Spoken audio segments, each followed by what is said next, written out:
Bonjour et bienvenue sur la chaîne Snow Leader, moi c'est Thibaut, Rebloche Expert.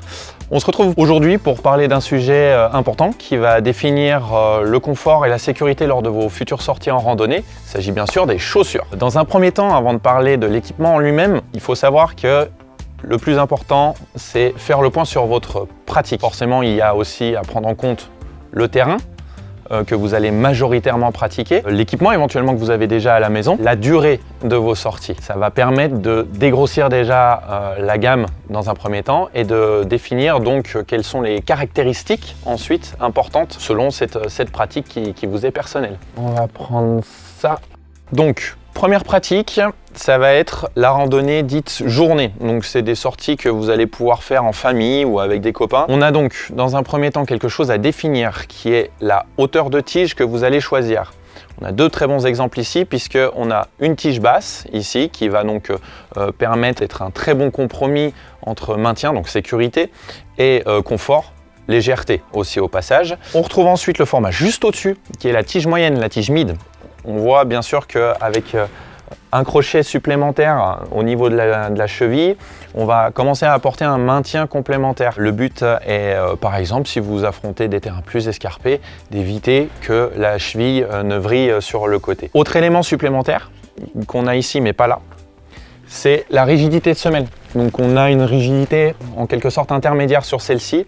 Ça va dans le même sens que la tige. Le but c'est sécurité, stabilité. Éviter que la chaussure ne se torde trop facilement et du coup aussi votre pied. Ça monte mais pas trop haut, donc même sur des terrains plats par exemple, vous pouvez les utiliser assez facilement. Toujours, et ça ce sera valable sur toutes les chaussures qu'on va voir, un bon grip, il faut faire attention, il y a des dispositions de grip qui vont être plus ou moins adaptées selon le terrain que vous allez aborder. Donc terrain gras, roche par exemple, voilà, c'est les deux extrêmes. Dans les tiges basses, on trouve encore quelques dérivés, quelques hybrides. Donc ici, on va avoir ce qu'on appelle une chaussure d'approche.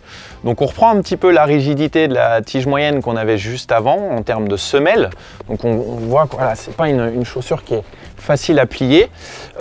Spécificité, une petite climbing zone ici qui va en fait permettre lors de vos approches en terrain un peu plus escarpé, notamment pour aller jusqu'à vos voies d'escalade, d'avoir une accroche assez spécifique au terrain rocailleux. Ensuite, un autre hybride, donc c'est celle-ci, donc des chaussures qui sont beaucoup plus légères et sur lesquelles surtout on retrouve un amorti qui est beaucoup plus conséquent. Si on veut faire de la randonnée rapide, je sais que beaucoup d'entre vous aiment beaucoup courir aussi durant vos randonnées, c'est pas du tout conseillé avec les chaussures qu'on avait vues jusque là parce que sinon en termes d'impact sur les genoux ça va vraiment pas vous faire du bien. Donc là le but c'est pareil à ça, un bon pad d'amorti ici qui vient amortir les vibrations, les chocs quand vous posez votre pied un peu plus violemment, notamment en courant, comme on disait.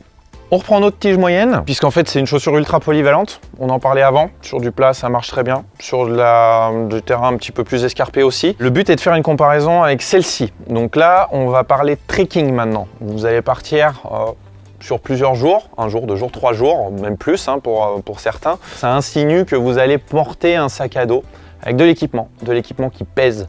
Donc ça c'est un impact qui va être direct aussi sur vos pieds et vos chaussures par conséquent. Celle-ci fonctionne très bien. Le but, c'est, comme on disait, maintien, mais quand même un peu de liberté de mouvement. Quoi qu'il en soit, si on rajoute 10-15 kg dans le dos, si vous n'êtes pas trop sensible au niveau des chevilles et que les terrains ne sont pas trop escarpés encore une fois, ou compliqués, ça, ce sera suffisant. Ça vous permettra de vous déplacer en sécurité avec tout votre matériel dans le sac à dos. Ensuite, il y a vraiment la chaussure de trekking par excellence. Tige plus haute, on reprend un crochet sur celle-ci, mais ça peut être plus ou moins d'un modèle à l'autre, un crochet supplémentaire donc pour vraiment encore monter le maintien et avoir encore plus de stabilité. Une semelle qui commence à être vraiment rigide, ça reste du semi-rigide, on verra plus rigide encore après. Et surtout un amorti avec une semelle intercalaire qui est assez dure aussi. Le but c'est, on rajoute 10-15 kg dans le dos, plus votre poids. Le but c'est de ne pas tasser trop facilement et rapidement. Question de durabilité aussi, votre paire de chaussures, donc la semelle intercalaire et toute la partie EVA amortie. On est destiné à affronter des terrains, comme on le disait, un petit peu plus complexes. Équipement supplémentaire, accessoirisation supplémentaire, un gros pare-pierre qui vient faire vraiment tout le tour de la chaussure. On le retrouve aussi beaucoup sur les tiges moyennes, un petit peu moins conséquent généralement pour garder cette polyvalence comme on en parlait précédemment. Dernière pratique, on va parler randonnée plus.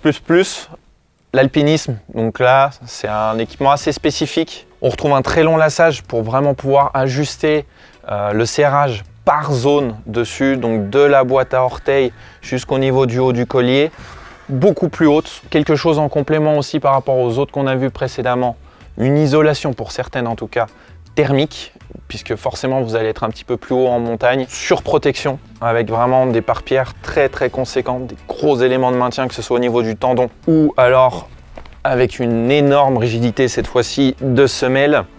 Une semelle intercalaire ultra rigide aussi. Un équipement bien sûr nécessaire en alpinisme selon votre pratique, c'est les crampons. Donc là, on va reprendre un peu le principe de certaines chaussures de ski avec un débord, en tout cas pour celle-ci, à l'avant et à l'arrière. Le but dans ce cas-là par exemple, c'est de pouvoir monter un crampon automatique. On a d'autres systèmes aussi, le semi-automatique, l'universel. On n'en parlera pas plus pour l'instant.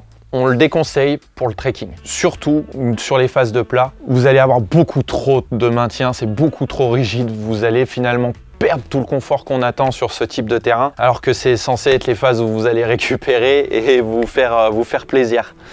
On a parlé sécurité, confort tout le long de la vidéo. Quelque chose qui peut être très important de regarder. Et ça, c'est aussi votre pratique qui va le définir. La saison, les saisons sur lesquelles vous comptez utiliser vos chaussures. Est-ce que j'ai besoin d'une membrane sur mes chaussures ou non? Deux écoles. Vous allez avoir des chaussures qui n'ont pas de membrane. Donc là, en termes d'imperméabilité, il ne faut pas en attendre quoi que ce soit. L'eau, si la matière extérieure est un petit peu déperlante à un moment donné, l'eau va pénétrer à l'intérieur, c'est une certitude. La membrane est un peu en option sur les chaussures en tige basse parce que forcément on en a généralement moins besoin que pour une pratique trekking où là on part sur des terrains un peu différents comme on en parlait précédemment.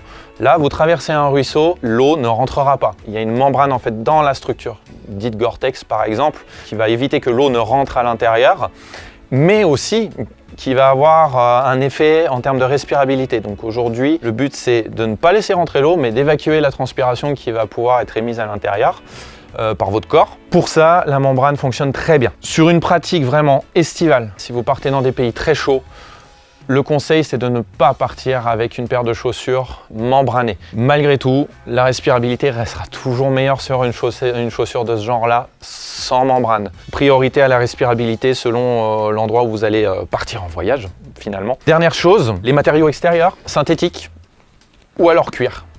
Synthétique, léger, cuir, personnalisation de la chaussure très facile et assez rapide à votre pied. Vraiment, vous avez une chaussure, après avoir fait 2-3 sorties avec, plus ou moins longues, qui est formée à votre morphologie. Et le but, c'est de ne pas les prêter à n'importe qui par la suite, à vos copains qui seraient éventuellement jaloux. On va avoir des cuirs plus ou moins souples. Ça, c'est pareil, vous allez le sentir au moment où vous allez les essayer. On continue sur les matériaux. Le grip, donc on va retrouver des gommes plus ou moins moelleuses. Le but est de s'adapter au terrain visé par chaque type de chaussure. Une gomme forcément un petit peu plus tendre va avoir une usure un petit peu plus rapide forcément. Une gomme plus dure va offrir une durabilité aux chaussures qui est incomparable. Vous pouvez facilement pratiquer sur tous les terrains. Le but, c'est de pas forcément avoir à acheter une paire de chaussures de trekking ou d'alpinisme tous les ans, surtout si vous pratiquez en intensif. Tout ce qu'on vient de voir, ça va vous permettre d'être le plus efficace possible avant la dernière étape qui est l'essayage des chaussures que vous aurez sélectionnées. Vous avez soit la possibilité d'effectuer une commande sur le site internet, autre option, l'essayage dans l'une de nos boutiques Snow Leader. Vous pouvez aussi vous demander de transférer certains articles pour vous de notre entrepôt en direction de la boutique de votre choix. Pour cela, vous pouvez contacter notre équipe du service client qui pourra au passage transférer l'appel si nécessaire pour des conseils complémentaires à l'équipe du conseil produit. On se fera un plaisir de vous répondre afin de maximiser les chances d'effectuer un essayage concluant. Je coupe.